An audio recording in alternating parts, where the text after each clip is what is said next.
Holi Trinity church Bollaram పేస్టేట్ సమర్పిస్తున్న daily Bible డివోషన్స్కి స్వాగతం. మన ప్రియ రక్షకుడైన యేసుక్రీస్తు ప్రభుని అతి శ్రేష్టమైన నామమున మీకందరికీ మా హృదయపూర్వక శుభాకాంక్షల్ని తెలియజేస్తున్నాం. మన ప్రియులు పెద్దలు శ్రీమతి జె పద్మలలిత జనార్దన్ గారు యోబు గ్రంథం నుండి మనకు అందిస్తున్న ధారావాహిక సందేశాలలో మనము ఇంతవరకు 17 అధ్యాయాలు ధ్యానించుకున్నాం. ఈరోజు యోబు 18, 19 అధ్యాయాలలో బిల్దదు రెండవసారి యోబును ప్రశ్నించుట, అందుకు యోబు ప్రతిస్పందన, Bildad's second encounter with Job and Job's reply అనే విషయాన్ని తెలుసుకుందాం. సందేశానికి ముందుగా ఈ భక్తి గీతాన్ని విందాం.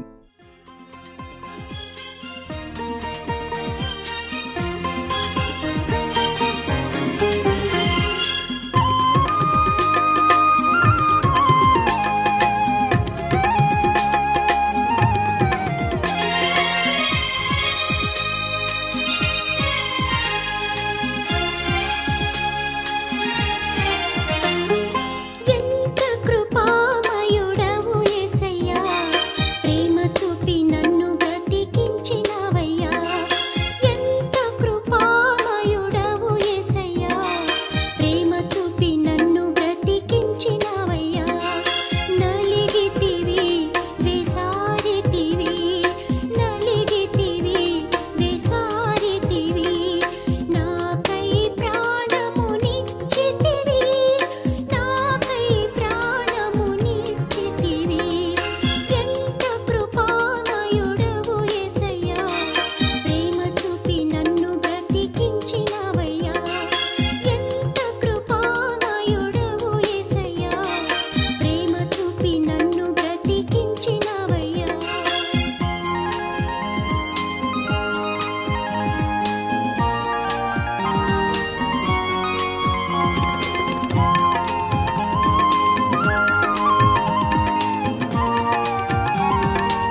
అనుదిన దైవ ధ్యానాలకు స్వాగతం.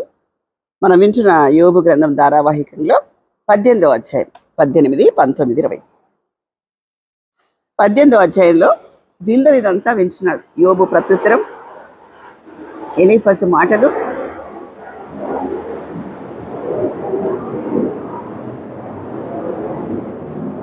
ఏమని ప్రత్యుత్తరం ఇస్తున్నాడు? ఒకరి మాటలు విని ఇంకొకరు ఇంకా పరుషంగానే మాట్లాడడానికి ప్రయత్నం చేస్తున్నారు అన్నమాట. ఇదంతా విని ఏమంటున్నాడు బిల్దదు? 18వ అధ్యాయం 1-2 వచనాల్లో, అప్పుడు షూహీయుడైన బిల్దదు ఇలాగా ప్రత్యుత్తరం ఇచ్చాను.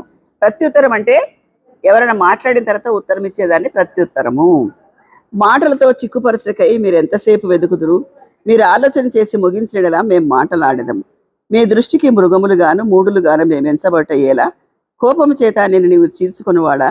నీ నిమిత్తము భూమి పాడుగా చేయబడినా, నీ నిమిత్తము కొండ దాని స్థానము తప్పున, భక్తిహీనుల దీపం ఆర్పివేయబడును. ఇతను కూడా అల్టిమేట్గా భక్తిహీనుడే అంటున్నాడు. ఏమంటుండు? మాటల్లో చిక్కుపరచాలని అనుకుంటున్నారు మీరు ఎంతసేపు ఎతుకుతున్నారు? ఈ మాటల గురించి ఎలా కౌంటర్ వేయాలని అనుకుంటున్నారు? మేము మాట్లాడింది అట్లా పెట్టుకొని దానికి కరెక్ట్గా కౌంటర్ ప్రిపేర్ చేసి మాట్లాడుతున్నారే, చిక్కించుకోవాలని అనుకుంటున్నారా? ఆ మాటల్లో అది కుదరదు, నువ్వు పాపివే అని కన్ఫర్మ్గా చెప్తున్నమాట. మీ దృష్టికి మృగములుగాను మూడులుగానే మేము ఎంచబట్టే ఇట్లా మేము మాట్లాడే మాటలు మూఢత్వంలాగా కనిపిస్తున్నాయి కదా. నువ్వే పాటి మనిషివి, fate of a sinner, hypocrite అని చక్క భయంకరమైన మాటలు చెప్తున్నాడు. 5వ వచనం చూడండి, భక్తిహీనుల దీపం ఆర్పివేయబడును. అది బైబిల్లోంచి వాక్యమే చెప్తున్నాడు కాబట్టి అవుననుకోవాలా కాదనుకోవాలా? అంటే సాతాను కూడా అందుకే ఏమంటారు, మూర్ఖుడు కూడా ఏం వల్లిస్తాడట, హితవులు వల్లిస్తాడని ఒక మాట ఉంటుంది. ఇక్కడ ఏమంటున్నాడంటే fate of a sinner, hypocrite గురించి చెప్తున్నాడు భయంకరమైన మాటలు. 5 నుంచి భక్తిహీనుడు ఎట్లా ఉంటాడు చెప్తున్నాడు. 12వ వచనం, వారి బలము క్షీణించిపోరు.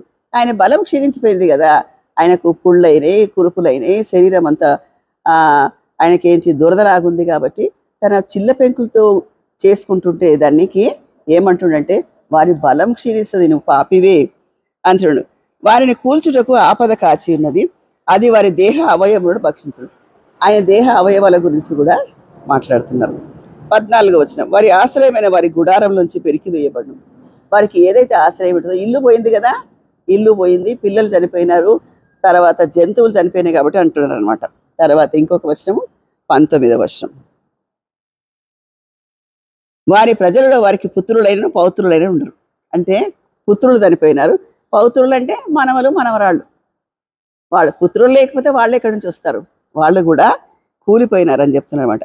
అయితే ఇక్కడ మనకు తెలిసి వచ్చేది ఏంటంటే ఒకరికంటే ఒకరు ఇంకా పరుషంగానే మాట్లాడి ఆ మనిషిని గాయపరిచారు కాబట్టి దేవుడు ఇన్వాల్వ్ అయ్యి చివరికి ఆయనను రెస్టోర్ చేసినట్టుగా చూస్తాం.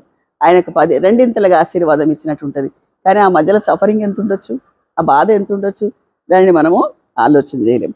ఇది 18వ అధ్యాయం. 15వ అధ్యాయంలో ఎలీఫజు మాటలు, 16వ అధ్యాయంలో యోబు ప్రత్యుత్తరము, 17వ అధ్యాయంలో ఆయన దీనస్థితి, 18వ అధ్యాయంలో తిరిగి బిల్దదు 2వ స్పీచ్, 8వ అధ్యాయం 18వ అధ్యాయం రెండిట్లో బిల్దదు స్పీచ్లు ఉంటాయి.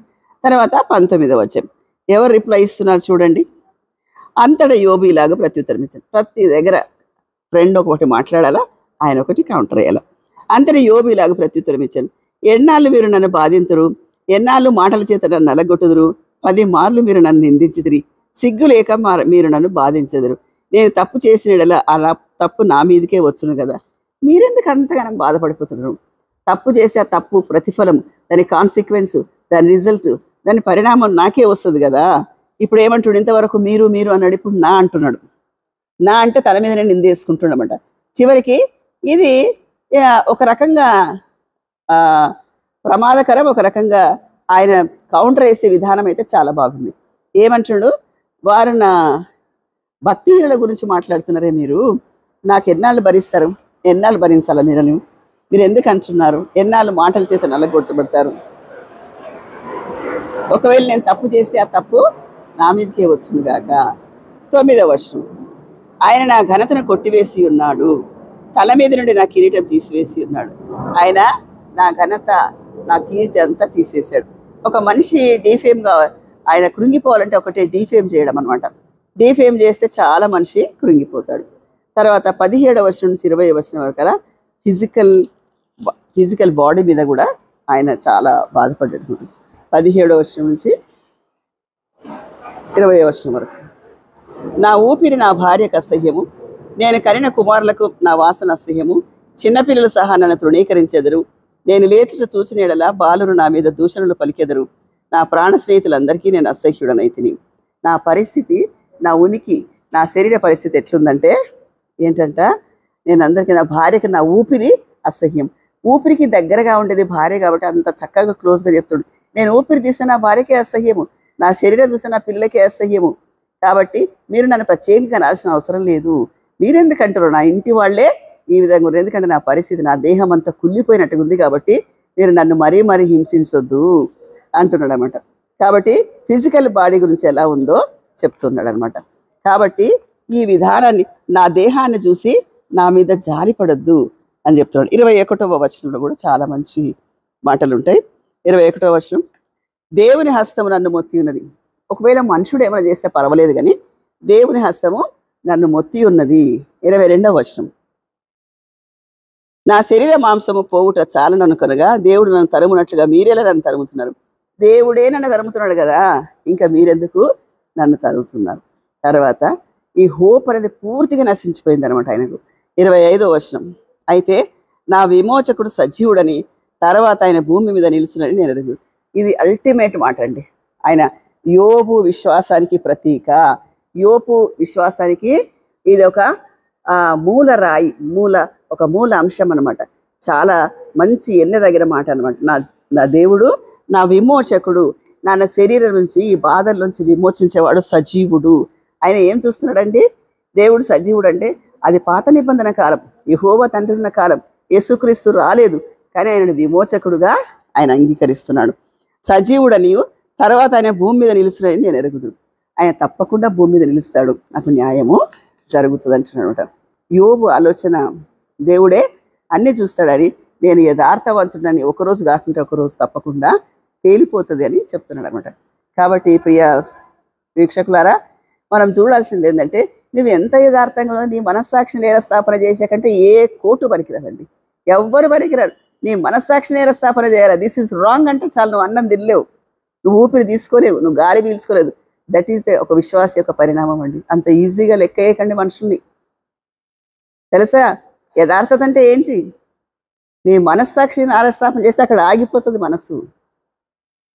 ఆ మనస్సాక్షిని నేరస్థాపన చేసినప్పుడు నేను పాపం చెయ్యలేదు అని రూఢిగా చెప్పిండు కాబట్టి దేవుడు ఇన్వాల్వ్ అయ్యి చివరికి ఒక మాట, ఒక మంచి ఒక మైల్ స్టోన్ తన స్పీచెస్కి అంతటికి ఒక మైల్ స్టోన్ అంటే, నా దేవుడు నా విమోచకుడు సజీవుడు, ఆయన వించున్నాడు, ఆయన కంచున్నాడు, ఆయన ఆలకిస్తున్నాడు, ఆయన అంగీకరిస్తున్నాడు, ఆయన ప్రత్యుత్తరం ఇస్తున్నాడు. మీరంటే నాకు ఏం పోతుంది అనే అర్థం దానికి. కాబట్టి మీరు కనుక యథార్థంగా ఉంటే ఎదుటి అపవాది శక్తులకు భయపడాల్సిన అవసరం లేదు అని ఈ పాఠం మనకు తెలియజేస్తుంది. కాబట్టి ప్రియ వీక్షకులారా, మనం ఎంత వాక్యం వింటున్నామని కాదు, వాక్యం విన్నప్పుడు దేవుడు మనతో మాట్లాడేదాన్ని, ఆ చిన్న స్వరాన్ని ఆలకించాలని, అంగీకరించాలని, మీరు దేవునిలో బలపడాలని దేవుని పేరిట మనం చేస్తూ ముగిస్తున్నాం.